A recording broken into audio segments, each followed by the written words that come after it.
Daniel, capítulo 1, vamos ler do versículo 1 até o versículo 7. Diz assim a palavra de Deus.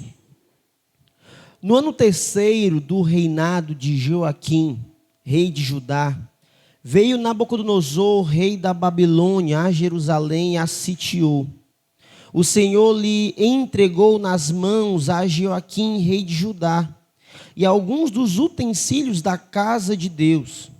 A estes levou-os para a terra de Siná, para a casa do seu Deus, e os pôs na casa do tesouro do seu Deus.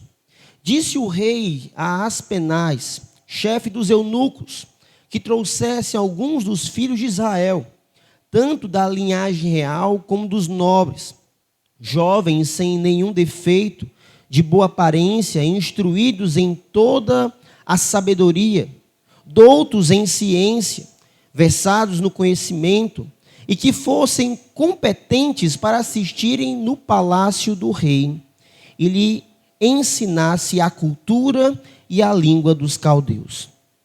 Determinou-lhe o rei a ração diária, das finas iguarias da mesa real e do vinho que ele bebia, e que assim fosse mantido por 3 anos, ao cabo dos quais assistiriam diante do rei. Entre eles se achavam dos filhos de Judá Daniel, Ananias, Misael e Azarias. O chefe dos eunucos expôs outros nomes, a saber, a Daniel de Beltesazar, o de Ananias de Sadraque, a Misael, o de Mesaque e a Azarias de Abednego. Vamos orar. Santo Deus, Pai querido, obrigado, Pai.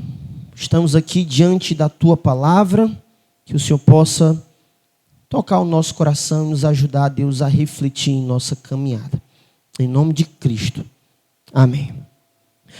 Meus amados, é nítido quando nós observamos o cenário mundial em nossa volta, e nós conseguimos perceber a desgraça causada pelo pecado. Como também perceber como isso, de certa forma, tem atingido a nós como servos de Deus. É claro que, mediante esse mundo caído, muitas vezes nós nos questionamos. Rapaz, se Deus, Ele diz quem de fato é, por que tais coisas acontecem? Por que muitas vezes o mal prevalece? Por que muitas vezes nós nos encontramos nesse caos? As enfermidades nos atacam, homens maus assumem o poder. Por que isso de fato acontece, se Deus diz quem de fato Ele diz ser? Meus amados, muitas vezes existem algumas problemáticas complexas que não existem aí respostas simples. Mas uma coisa é certa, mediante a tudo isso, o que eu e você precisamos entender é que Deus, Ele é soberano. Deus está no controle de todas as coisas. Nada foge do domínio das suas mãos. Agora, é claro, nós precisamos também compreender que Deus tem os seus planos e nós não compreendemos eles. E nesses planos, Deus quer nos ensinar alguma coisa. Talvez Deus quer nos disciplinar. Talvez Deus quer nos provar. Talvez Deus quer nos fortalecer. Não podemos, talvez, ali arriscar, saber, rapaz, o que Deus está querendo nos ensinar? Talvez, mediante algum pecado seu, você consiga perceber a mão de Deus pesando e talvez tentar entender isso. Mas existem muitas vontades do Senhor que a gente não compreende o porquê. Fica aí uma grande interrogação e quem sabe um dia a gente tenta aí descobrir o porquê do que aconteceu naquilo em nossa vida. Mas é claro, os sinais do que acontece em nossa vida servem para meditação. Você pode refletir, pensar, avaliar a sua vida, a sua caminhada e ver o que Deus quer fazer com você mediante esse mal que chega diante de você. É justamente aqui um pouco do contexto do livro de Daniel. O povo de Deus aqui, ele está sofrendo de uma forma amarga o exílio babilônico. Mas há um Deus soberano que controla os reis deste mundo para exercer a sua vontade. Um Deus que tem domínio do passado, do presente e do futuro. Um Deus que tem controle sobre a história. Não importa a situação do povo, Deus está no controle. O povo aqui, como falei, está passando pelo exílio babilônico. O povo aqui está sofrendo agora uma escravidão. O povo tinha a sua terra, o povo tinha o seu templo para adorar o Senhor, o povo tinha a sua cultura, o povo tinha uma identidade com o seu povo, mas também com o seu Deus. E mediante essa escravidão, por meio do exílio, o povo começa a perder tudo isso. E nós sabemos aqui qual é o propósito de Deus para o povo de Israel. O povo havia pecado, o povo havia se afastado do Senhor. E o Senhor já tinha predito isso. Que se vocês continuassem assim, vocês iriam sofrer o exílio. O povo brincou com Deus. O povo não levou a sério aquilo que Deus havia falado. E agora estão sofrendo aqui amargamente a dura realidade do exílio. Na situação aqui, Daniel, o profeta aqui do livro, ele está vivenciando ali os dias do exílio. Daniel, ele vive do começo ao fim do exílio. Desde o que começa até ali ao final. Alguns profetas, eles anunciavam o exílio. No caso, Daniel, ele vivenciou, e outros profetas ali, eles iriam falar um pouco pós-exílio. Mas o nosso contexto aqui é, de fato, o exílio. O povo está sob o domínio de um povo pagão. O que nós podemos, talvez, aprender com esse livro? Estou querendo trazer, antecipar aos irmãos aqui, o que nós podemos aprender mediante a esse livro. Nós podemos aprender que precisamos acreditar que Deus ele é soberano. Isto é, ter uma convicção inabalável de que Deus está no controle. Acreditar que Ele é o governante supremo sobre todos os assuntos da humanidade. É um assunto que nós vamos perceber desde o início do livro aqui de Daniel até o final. Deus é soberano. E se Ele é soberano, então devemos nos submeter à sua vontade. Devemos viver como Daniel e os seus 3 amigos viveram, de forma fiel. Não é porque o mal chega até nós, não é porque os dias maus chegam até você que você deve ter desculpas para viver de forma infiel. Não. O que o livro de Daniel mostra é que em meio ao caos é possível sim ser fiel ao Senhor. Em meio à disciplina de Deus, existiram ali alguns remanescentes, alguns homens fiéis ali ao Senhor e ficaram firmes e inabaláveis nesse Deus. Devemos também receber aqui a instrução para a perseverança.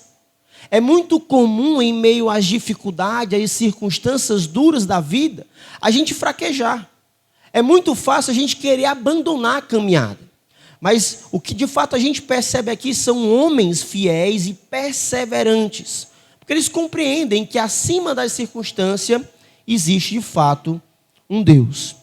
E por fim, talvez um aprendizado que nós podemos tirar, que devemos adorar o Deus soberano do universo, que a sua sabedoria e poder infinito acabará por elevar os seus para a vida eterna e recompensá-los com participação no seu reino vindouro. Quando eu entendo que Deus ele é soberano, que Deus tem um controle da história, que Ele tem um plano a ser executado, isso me leva a adorá-lo. Isso me leva a entender que Ele tem um plano para a minha vida e que nada foge desse domínio dEle. Então louve ao Senhor. Imagine só se você cultuasse a um Deus que não tem domínio das coisas, um Deus que é fruto do acaso, um Deus que não sabe o que vai se dar daqui para frente. Ele está perdido. Será que você teria confiança quando você talvez ouve textos das Escrituras que diz que Ele é a nossa fortaleza, que Ele é o nosso socorro presente nas tribulações, que Ele é o nosso refrigério, o nosso descanso? De forma nenhuma. Se Deus não é soberano, por que confiar nele? Agora, se Deus é soberano, e que de fato Ele é, as Escrituras assim ensinam, louve e engrandeça ao Senhor. Porque a sua vida não se limita a isso aqui. Existe uma expectativa celestial, um reino celestial. O reino de Deus um dia vai entrar em vigor. E eu e você, como servos de Deus, participaremos desse reino do nosso Deus. O livro aqui, ele é dividido pelo menos em duas partes, né? Um livro, a primeira parte falando um pouco da história de Daniel, é muito narrativa, contando ali os fatos da vida de Daniel, ali no reinado de Nabucodonosor, da Babilônia. E a segunda metade em diante, do 7 ao 12, Daniel ele começa aqui a lançar algumas profecias. De fato, chegamos aqui num canto onde é um pouco mais complexo e que Deus assim nos ajude a compreender bem o que o Senhor tem a nos ensinar aqui no livro de Daniel. Então, além de ter um viés narrativo, também tem um lado apocalíptico. Ele fala ali do tempo presente, mas também o livro aponta para algumas questões, algumas expectativas futuras que eu e você precisamos entender, porque com a graça do Senhor estaremos lá para a glória de Deus. Bem, vamos entrar aqui de fato agora no nosso texto. Do versículo 1 até o versículo 7, nós vamos conseguir perceber aqui alguns impactos que o exílio causou no povo. Impactos esses que deveriam levar o povo a refletir. Poxa, nós tínhamos tantas coisas. Nós tínhamos uma terra, nós tínhamos uma cultura, nós tínhamos uma identidade, mas por causa do nosso pecado, nós perdemos tudo. E que eu e você, meus irmãos, possamos avaliar se de fato nós temos valorizado o que nós temos, ou se vamos continuar brincando com a nossa caminhada cristã, esperando que Deus nos discipline e venhamos acabar perder as bênçãos que nós temos diante do Senhor. O primeiro impacto aqui que nós podemos perceber nesse texto é no versículo 1 e 2. O impacto na devoção do povo. O povo aqui ele foi impactado profundamente na sua devoção a Deus. O texto no versículo 1, ele começa falando um pouco do contexto que estava acontecendo. Falando aqui do reinado de Jeoaquim, rei de Judá. Eu creio que você lembra que o reino de Israel ele foi dividido em norte e sul. Tem um reino dividido. O reino do norte foi sitiado, ele foi ali escravizado pelos assírios. E o reino de Judá, o reino do sul, ele foi aqui levado para o exílio da Babilônia. Então é justamente esse contexto aqui. Joaquim, ele era o rei naquela época. E nós podemos perceber lá no contexto de Reis, 2 Reis, capítulo 23, versículo 37, que esse rei Joaquim, ele não foi um homem bom. Ele não foi um rei que agradou ao Senhor. Muito pelo contrário. A sua linhagem já vem de uma caminhada desagradando ao Senhor. E ele aqui teve a oportunidade de mudar a história, mudar esse percurso, mas não. Ele ainda continua vivendo de uma forma desagradável diante do Senhor. E o mais triste ainda é quando o povo vê o seu líder trilhando esse caminho perverso. O que o povo faz? Em vez de questioná-lo, em vez de confrontá-lo, o povo vai do mesmo caminho. O povo vê o seu líder errando diante do Senhor, mas o povo caminha para o mesmo percurso. O povo erra de forma proposital. O povo sabe o que está fazendo. Deus já havia anunciado. Nós podemos perceber aqui nesse texto uma certa trama entre reis. Talvez nós podemos perceber uma espécie de uma perspectiva humana. É só uma guerra comum. Joaquim, rei de Judá, e de repente vem ali Nabucodonosor, o rei da Babilônia, e vem tentar conquistar o reino do sul. Não, nada aqui acontece por acaso. O que nós conseguimos perceber de uma forma clara aqui, no versículo 2, é o seguinte: o Senhor lhe entregou. De uma forma muito clara, Deus está dizendo aqui ao povo: eu estou no controle disso. E mais, eu sou o causador da dor de vocês. O que vocês estão passando hoje nesse exílio, vocês foram escravizados por um povo pagão, é por causa de mim. Isso aqui não é fruto do acaso. Isso aqui não é simplesmente porque Nabucodonosor ele é importante, ele é poderoso, e ao ponto de tentar escravizar qualquer povo. Não, eu sou o Senhor da história. Eu estou no controle. O Senhor os entregou. Deixando claro aqui a soberania, mas também deixando claro que o povo estava sofrendo a disciplina de Deus. Muito embora a história aqui tenha os seus agentes, é o Senhor que está agindo. Não importa quem é rei, quem é presidente, enfim, é o Senhor que está agindo. Ou Deus está agindo de uma forma abençoadora ao povo, ou Deus está agindo de uma forma a disciplinar o povo. Talvez, na verdade, aqui, de forma bem clara, nós percebemos que Deus está disciplinando. Mas podemos analisar o nosso cenário. Não sabemos ainda. Mas Deus pode querer nos ensinar, de alguma forma, o cenário político que estamos vivenciando hoje. Deus tem um motivo. Deus quer ensinar algo para mim e para você. Cabe a nós não nos perdermos nesse mundo caído, mas tentar olhar numa perspectiva celestial o que Deus quer nos ensinar. Como é que eu posso me manter fiel nesse cenário que nós percebemos hoje? Não importa quem ganha, Deus está no controle, ponto final. É claro que nós estudamos, que somos responsáveis, mas no final é a vontade de Deus que vai prevalecer. E como é que você vai reagir mediante a vontade de Deus? Deus entregou o seu povo nas mãos do inimigo. Nabucodonosor aqui era apenas um instrumento nas mãos de Deus. Ele só poderia ir até onde Deus havia decretado. Um exército forte, um império que estava aqui em ascensão. Poderíamos imaginar, pai, esse pessoal vai aqui dominar todo mundo, mas não. Deus limita. É tanto que nós sabemos que o exílio da Babilônia só durou 70 anos. Acabou, teve um fim. Deus deu um basta.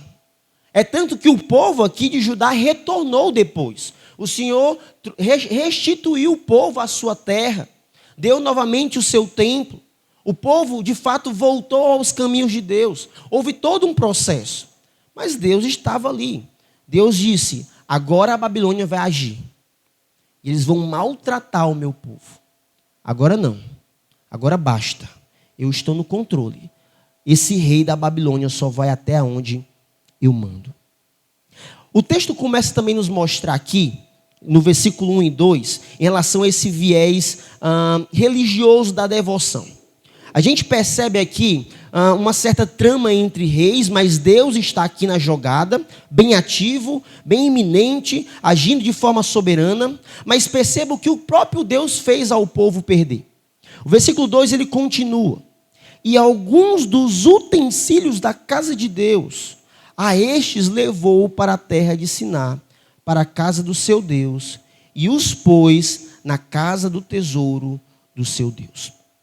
O povo aqui, ele perdeu algo muito significativo. Eu não sei se você lembra, no contexto aí do povo de Israel, o povo tinha um local de adoração. O povo tinha os seus utensílios lá no seu templo para adorar o Senhor. Aqueles utensílios eram santos, eram separados, eram designados para adoração ao nosso Deus. E o que acontece aqui é que o próprio Deus permite que um povo pagão venha saquear tudo, algo que é significativo ao povo na sua adoração, na sua devoção. Agora o povo fica perdido. O povo agora foi abalado de forma espiritual. O seu templo, a sua adoração foi aqui mexida. Um povo que tinha um acesso livre à adoração ao Senhor. Agora é um povo que, além de ser levado de sua terra natal para uma outra nação, é um povo que agora não tem mais a sua liberdade religiosa. Um povo que perdeu aqui o seu livre acesso de conduzir os seus utensílios para adoração ao nosso Deus. E de fato isso aqui é uma consequência. O texto lá de 2 Reis, capítulo 24, versículo 13, vai dizer que segundo tinha dito o Senhor, até mesmo isso estava aqui no domínio de Deus. Foi Deus que permitiu. Essa profanação dos utensílios de Deus, o próprio Deus permitiu. Por que Deus quis fazer isso com o povo? Por que Deus, de forma tão direta, atacou nesse relacionamento com o povo? Porque era óbvio, irmãos, o povo estava em pecado.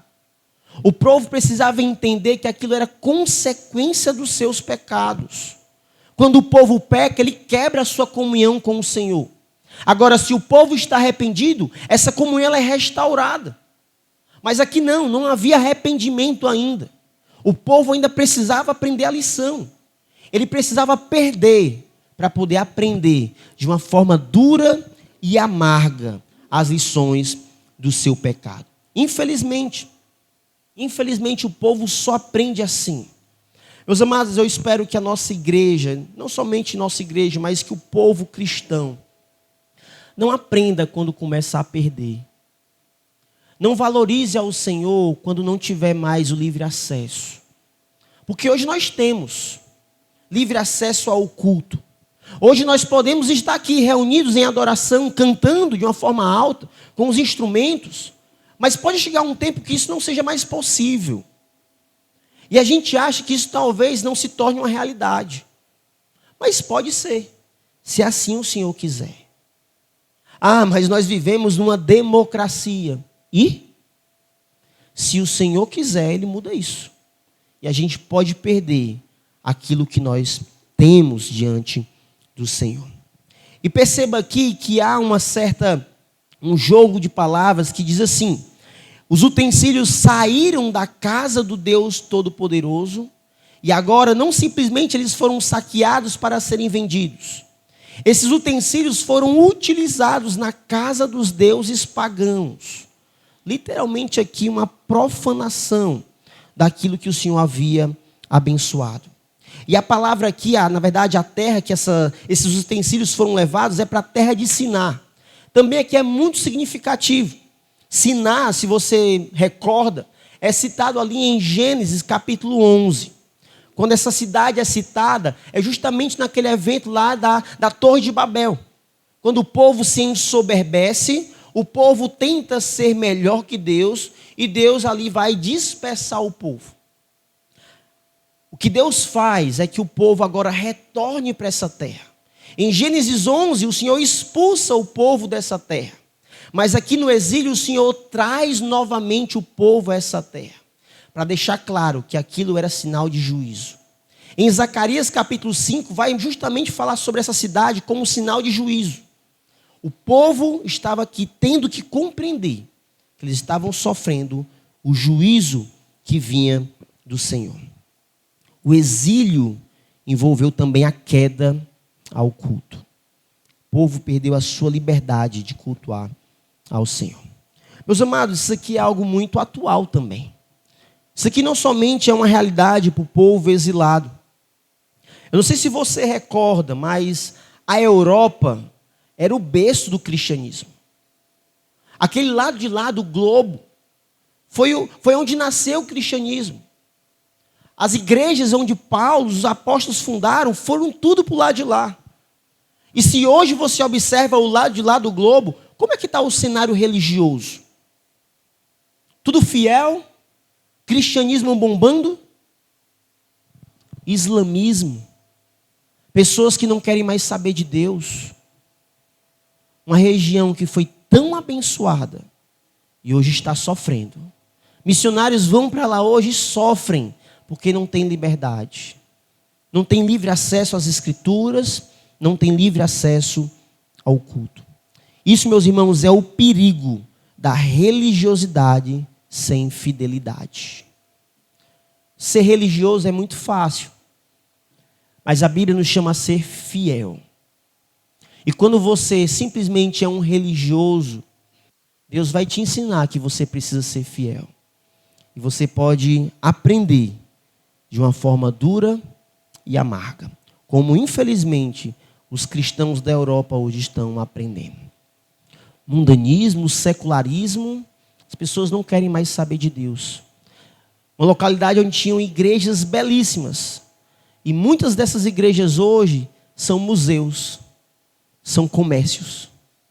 Igrejas fortes são museus. Igrejas que talvez tiveram um grande impacto naquela população, hoje viraram um local de comércio.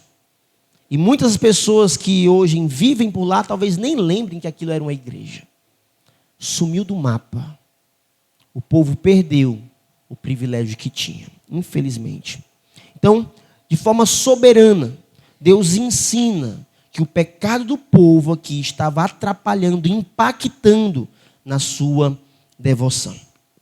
O versículo 3 a 5 mostra aqui um segundo impacto do exílio, o que Deus queria ensinar ao povo. Era um impacto agora não somente cultural, mas era um impacto agora cultural. Deus também aqui permitiu que a Babilônia, de certa forma, mexesse na cultura do povo hebreu. Vai dizer assim no versículo 3. Disse o rei a Aspenaz, chefe dos eunucos, que trouxesse alguns dos filhos de Israel, tanto da linhagem real como dos nobres. O primeiro ponto que a gente precisa perceber aqui é que Nabucodonosor não chamou qualquer pessoa.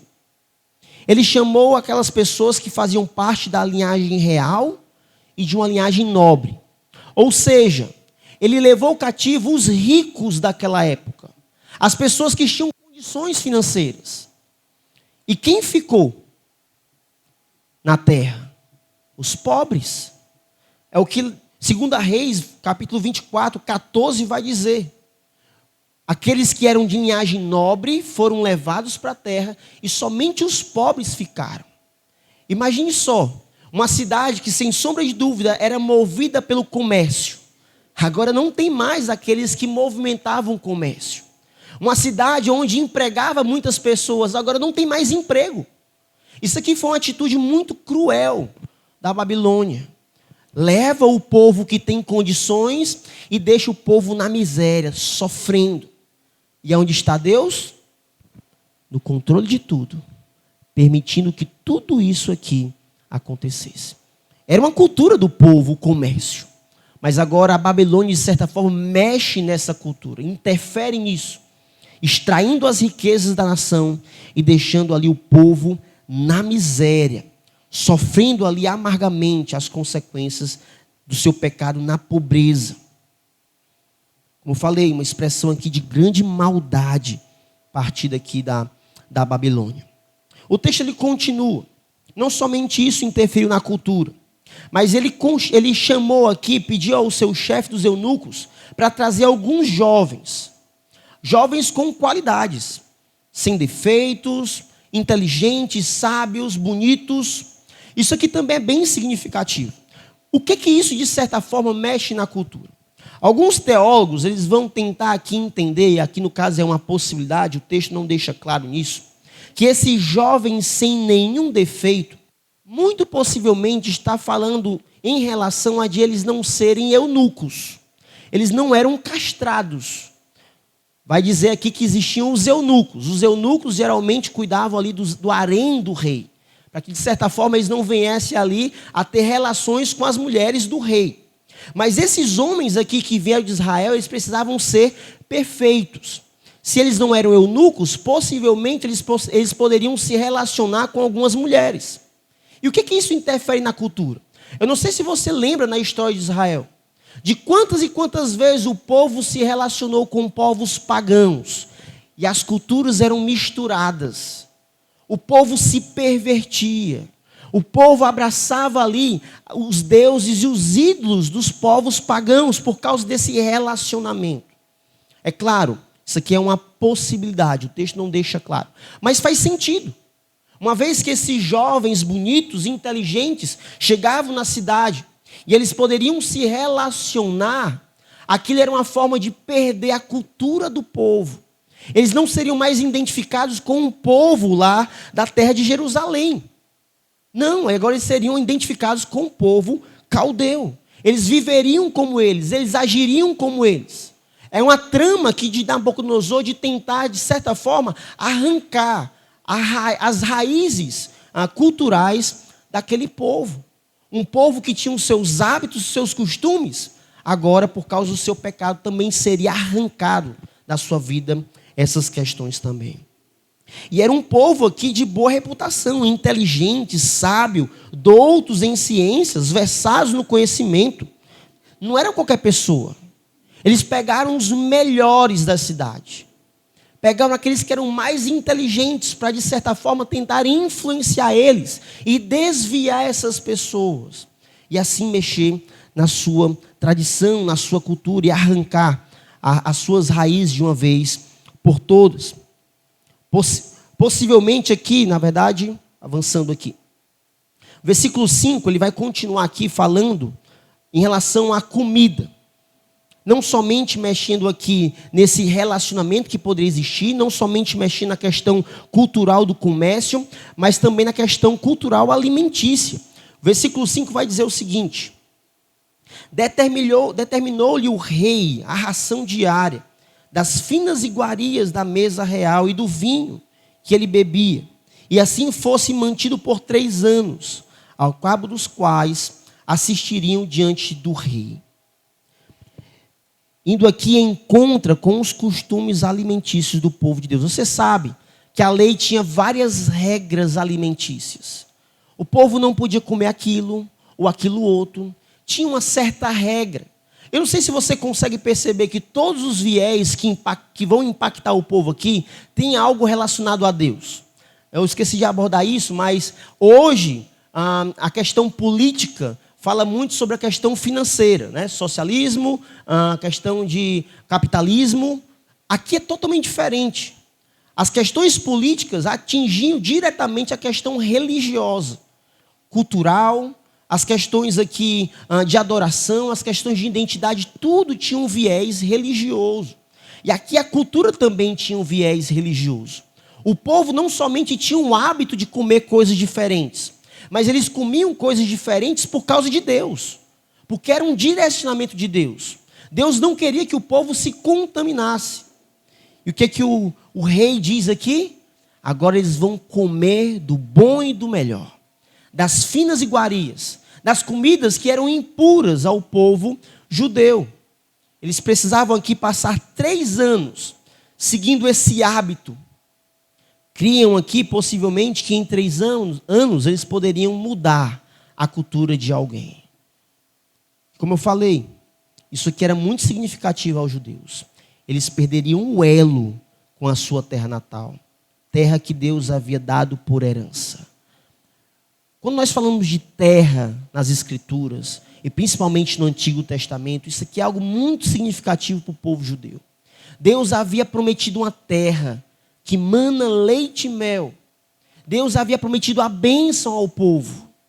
Mas agora, aquilo que tinha no povo, a sua bênção, os caldeus estavam tirando. Não somente fisicamente, mas até mesmo os resquícios da cultura que assim eles vivenciavam. Era de fato uma disciplina tremenda aqui para o povo judeu. Talvez para nós isso não faz sentido, mas para o povo judeu, eles sentiram na pele o que era de fato deixar de ser judeu na prática. Você imagina talvez de um dia deixar de ser brasileiro? Talvez você não ache isso difícil, mas eu penso muito nos missionários. Quantos missionários muitas vezes eu fui visitar e pensando ali, Guiana ou Cabo Verde, que eu fui algumas vezes. Chegando lá, eu levei cuscuz.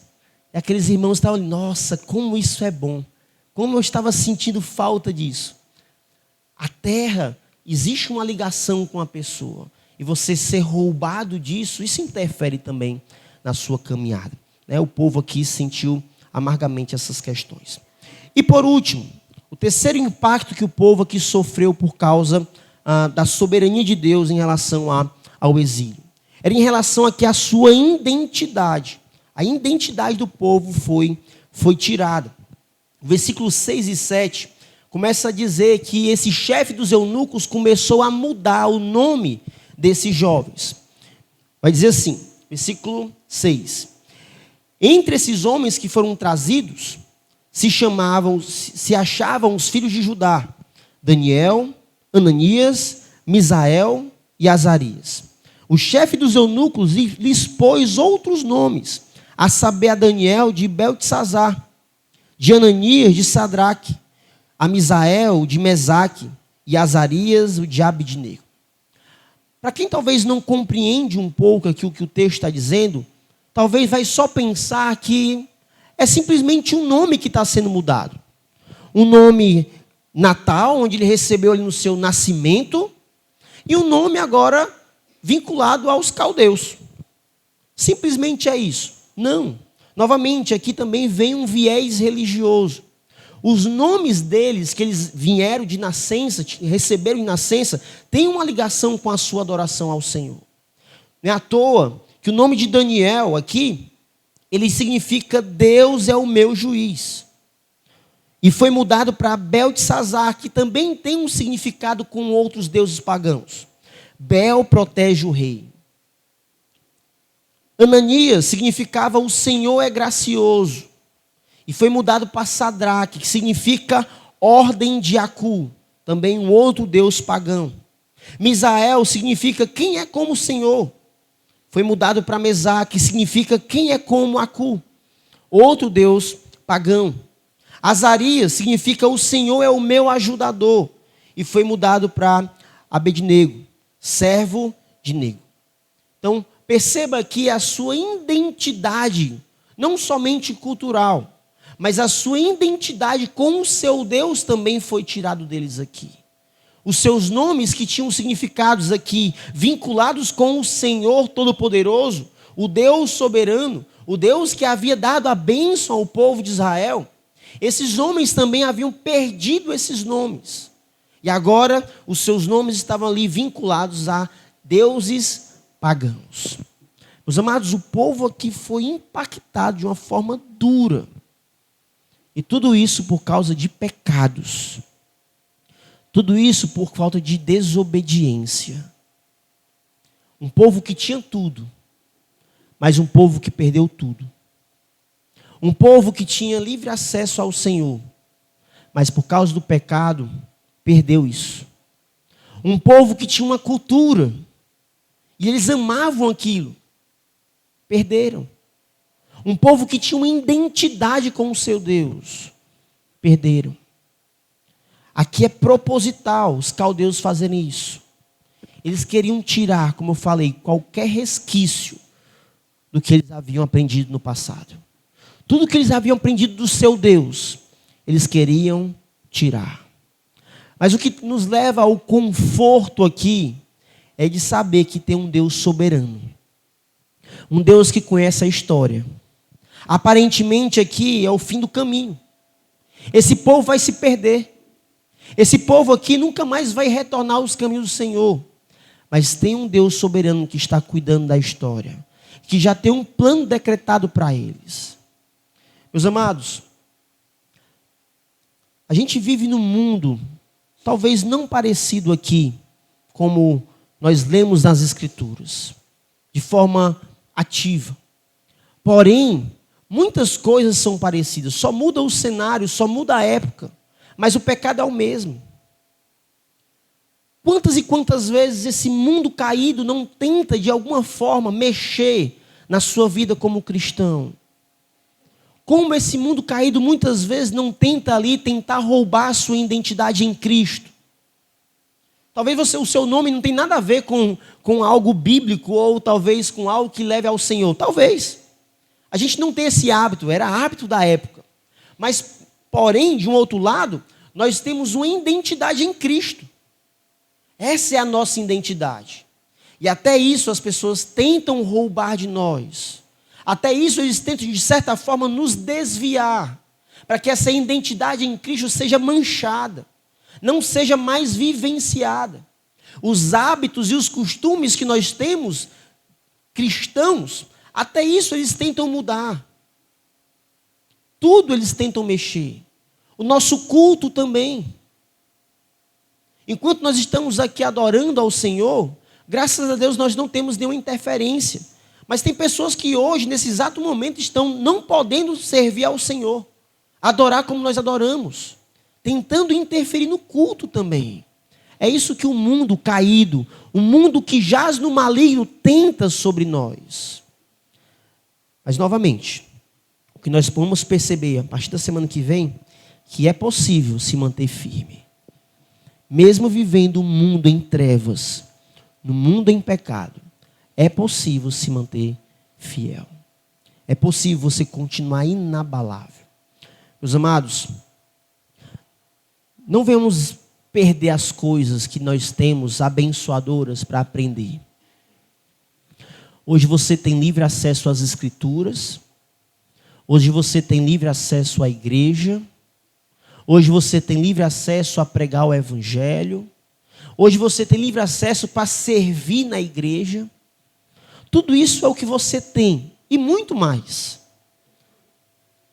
Será que você tem valorizado o que você tem?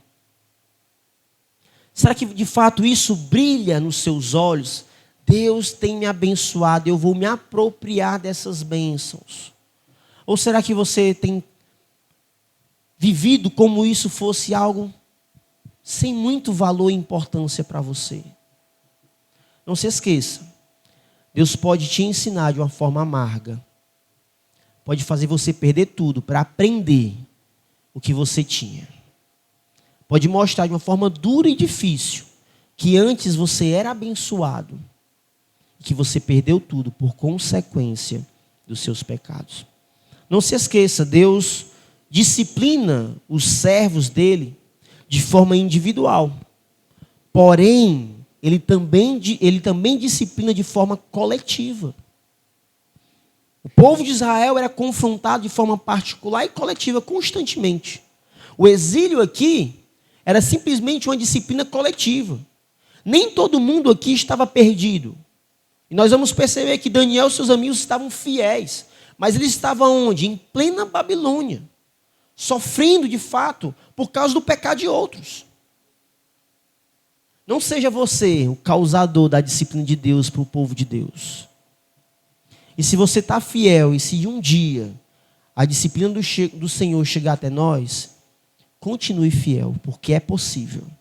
Deus assim nos apresenta nas Escrituras. Eu quero finalizar lembrando que amanhã o povo de Deus vai comemorar o dia da reforma.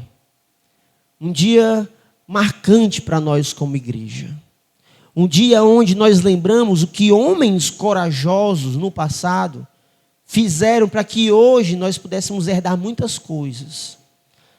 Como diz o ditado popular, sofreram o pão que o diabo amassou. Para que hoje eu e você pudéssemos ler e estudar as Escrituras de fato como ela é, sem deturpação. Vamos valorizar o que esse povo fez no passado. E não somente isso. Vamos ser também corajosos, como também eles foram. Porque hoje, infelizmente, está se necessitando de uma nova reforma. As pessoas estão perdendo a essência das Escrituras. As pessoas não estão mais crendo num Deus soberano. As pessoas estão crendo agora num Deus que infelizmente não condiz com as Escrituras. Eu não duvido, meus irmãos, que por causa disso, um dia pode chegar grande disciplina para nós. Mas vamos ficar fiéis, firmes diante do Senhor, crendo que o Senhor pode nos abençoar. Quem sabe se um dia chegar a disciplina, que eu e você possamos ser firmes. E ore para que esse mundo caído possa um dia acabar, o quanto antes. Porque o Deus que age no presente é o Deus que também vai agir no futuro. E Ele já tem um plano. Que a gente possa descansar no Senhor. Mas sua cabeça, vamos orar ao Senhor? Santo Deus, Pai querido. Obrigado, Deus, por Tua palavra.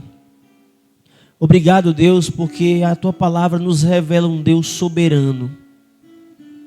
Que mesmo, Deus, passando por dias difíceis, mesmo, Deus, perdendo tudo, o Senhor ainda está no controle.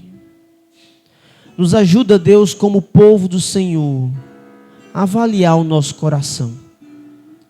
Avaliar, Deus, se de fato temos caminhado contigo. Se temos sido fiéis ao Senhor, Deus. Independente, Deus, das tribulações. Independente, Deus, do mundo caído. Nos ajuda a viver uma vida íntegra.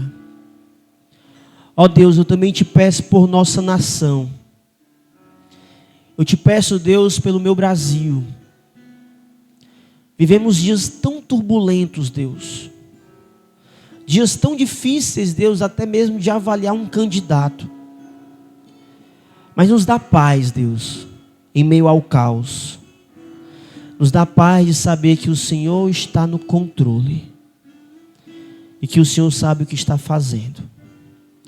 Que o teu povo possa aprender, Deus, com a tua vontade e assim ser fiel a ti. Continua nos abençoando. Não deixa, Deus, que venhamos somente aprender depois que perdermos tudo. Nos ajuda, Deus, a aprender de forma saudável com as instruções da tua palavra. Eu te peço pelos meus irmãos. Ajuda cada um deles, Deus, me ajuda a ser fiel a ti, Deus. E eu te peço, Deus, se porventura há no nosso meio pessoas que estão longe de ti, mesmo no convívio da igreja, estão afastadas do Senhor, Pai, de forma espiritual, quebraram a sua comunhão por causa dos seus pecados, que o Senhor possa constrangê-los, Deus, a trazê-los de volta. E se forem teus filhos, Deus, que o Senhor possa discipliná-los, que por meio da disciplina possa haver crescimento espiritual e mudança. Continua, Deus, trabalhando no teu povo. Muito obrigado por tudo, Deus. Em nome de Jesus. Amém.